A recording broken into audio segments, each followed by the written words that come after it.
নমস্কার বন্ধুরা, মিষ্টু অ্যান্ড মধুমিতাস কিচেনে তোমাদের সবাইকে স্বাগত। এই গরম, প্রচণ্ড গরমে আমাদের কিন্তু শুধু ঠান্ডা ডেজার্ট জাতীয় বা ঠান্ডা কিছু খেতে ইচ্ছে করছে। তাই আজকে আমি তোমাদের সঙ্গে নিয়ে এসেছি বাচ্চাদের একটা অতি প্রিয় এবং আমাদের কোনো অনুষ্ঠানেও বা কোনো গেস্ট এলে আগে থেকে বানিয়ে রাখতে পারি dessert, bread pudding with custard. আর কাস্টার্ড পাউডার কিভাবে তৈরি করতে হয় সেটাও আমি দেখিয়েছি আমার ভিডিওতে। তো প্লিজ তোমরা আমার সাথে ভিডিওটাতে থেকো, এই অনুরোধ রইল। তো এই কীভাবে করতে হয় ব্রেড পুডিং কাস্টার্ড, এবং এতটাই লোভনীয় হয় যে যে কেউ কিন্তু খেয়ে নিতে পারবে এই ব্রেড পুডিং কাস্টার্ড। এবং চলো, আমার সাথে থাকার জন্য ভিডিওটাতে অনুরোধ রইল। তো চলো ঝটপট শুরু করে দিই ভিডিওটা। বন্ধুরা, আমি প্রথমে একটা পাত্র নিয়ে নিয়েছি, তার মধ্যে কর্নফ্লাওয়ার 1 2 3 4 5, প্রপোর্শনটা তোমরা খেয়াল করবে, 6 7 টেবিল স্পুন নিলাম কর্নফ্লাওয়ার। এবার গুঁড়ো চিনি 1 2 3 4 5। এবার মিল্ক পাউডার 1 2 3 4 5। তাহলে প্রপোর্শনটা হচ্ছে যতটা চিনি গুঁড়ো নেবে ততটা তোমরা নেবে মিল্ক পাউডার, আর তার থেকে 2 ভাগ বেশি নেবে কর্নফ্লাওয়ার। এই খেয়াল রাখলেই হয়ে যাবে আমাদের তৈরি কাস্টার্ড পাউডার।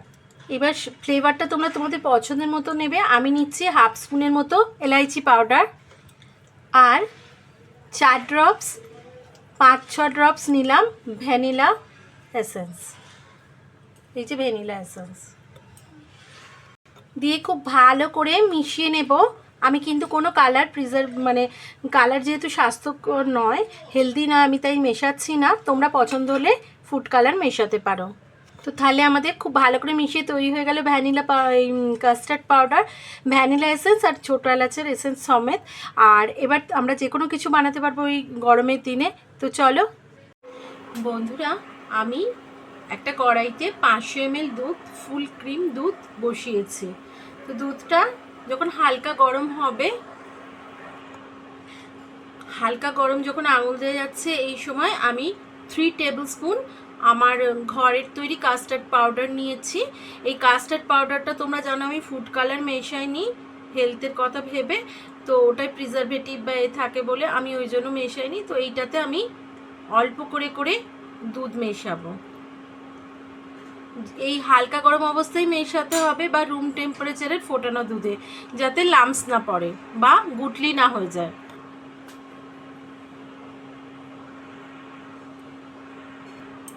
দেখো বন্ধুরা, আমি এটা ভালো করে গুলে নিয়েছি, কিন্তু আরও একটু 1 টেবিল স্পুন দুধ আমি এতে অ্যাড করে নেব, দিয়ে আরও ভালো করে মিশিয়ে নেব। তো আমি এটা গোলা হয়ে গেছে, পুরো সুন্দর করে স্মুথ গুলে নিয়েছি। এবার এটা আমি সাইডে রেখে দেব, দিয়ে দুধটা ফোটাবো। দুধটা ফুটে এলে মানে উঠলে আমরা কমিয়ে দেব। এখন মিডিয়াম টু হাই টেম্পারেচারে আছে, কমিয়ে দিয়ে আমি 5 মিনিট মতো ফুটিয়ে নেব, কমিয়ে নেব দুধটাকে, মানে মেরে নেব।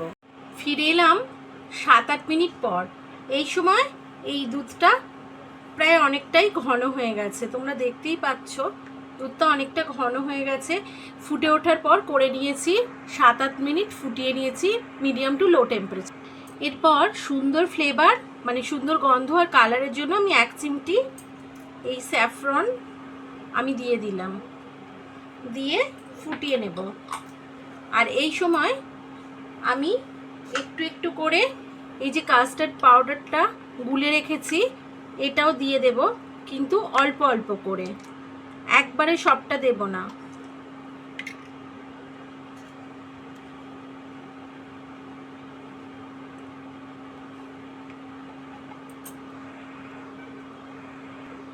এইভাবে 3-4 বারে আমি পুরো কাস্টার্ড পাউডারটা দিয়ে দিলাম, দিয়ে ভালো করে মিশিয়ে নিলাম। এবার লো ফ্লেমে আমি এখনও মিনিট 5-7 ফোটাবো, দেখে বলবো কত সময় লাগছে। কাস্টার্ড পাউডার দেওয়ার পর কিন্তু সমানে চালাতে হবে, নইলে কিন্তু তলায় ধরে যাওয়ার একটা সম্ভাবনা থাকে। তাই সমানে অনবরত নেড়ে যেতে হবে।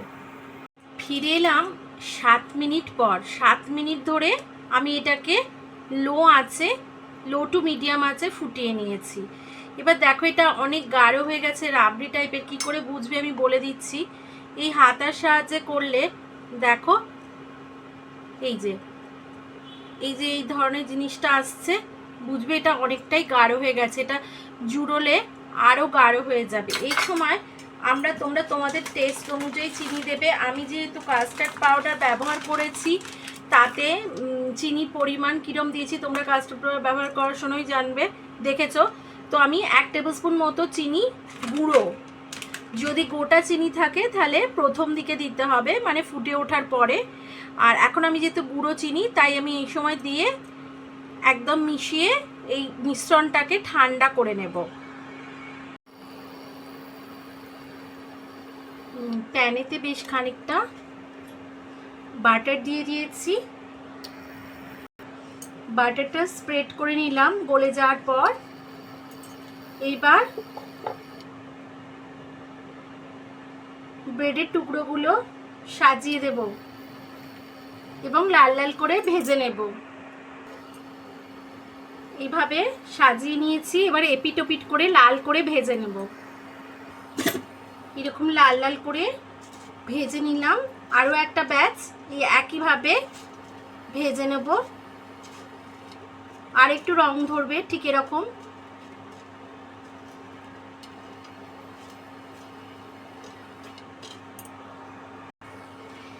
আমার সবগুলি খুব ভালো করে ভাজা হয়ে গেছে এপিট ওপিট করে। এবার আমি ঠান্ডা করে জুড়িয়ে নেব। এবার আমি একটা পাত্র নিয়ে নিয়েছি এরকম কাঁচের, তাতে ব্রেড পিসগুলো আস্তে আস্তে সাজিয়ে দেব। প্রথম লেয়ারটা সাজিয়ে দেওয়ার পরে আমি এর ওপর কাস্টার্ডটা দিয়ে দেব, লেয়ার করে দেব। এবার আবারও লেয়ার করার পরে সেকেন্ড লেয়ারে আমি এগুলো সাজিয়ে দেব।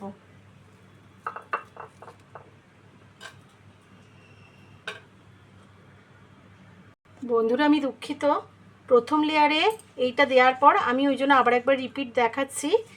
একটু ড্রাই ফ্রুট, বিভিন্ন বাদাম, পামকিন সিড, এগুলো আমি প্রথম লেয়ারে ওই কাস্টার্ডটা দেওয়ার পর এটা ছড়িয়ে দেব। তারপর সেকেন্ড লেয়ার করব, এরপর সেকেন্ড লেয়ারটা সাজাবো।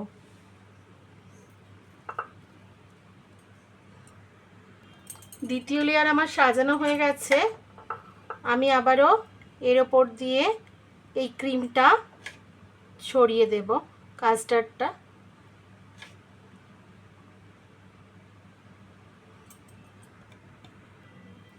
এবং এটা ছড়িয়ে দেওয়ার পরে আবারও আমি বেশ কিছু ড্রাই ফ্রুট, পেস্তা, কাজু, পামকিন সিড, কিশমিশ ছড়িয়ে দেব আবার একটা লেয়ারে। আরও একটা উপরে লেয়ার সাজিয়ে দিচ্ছি।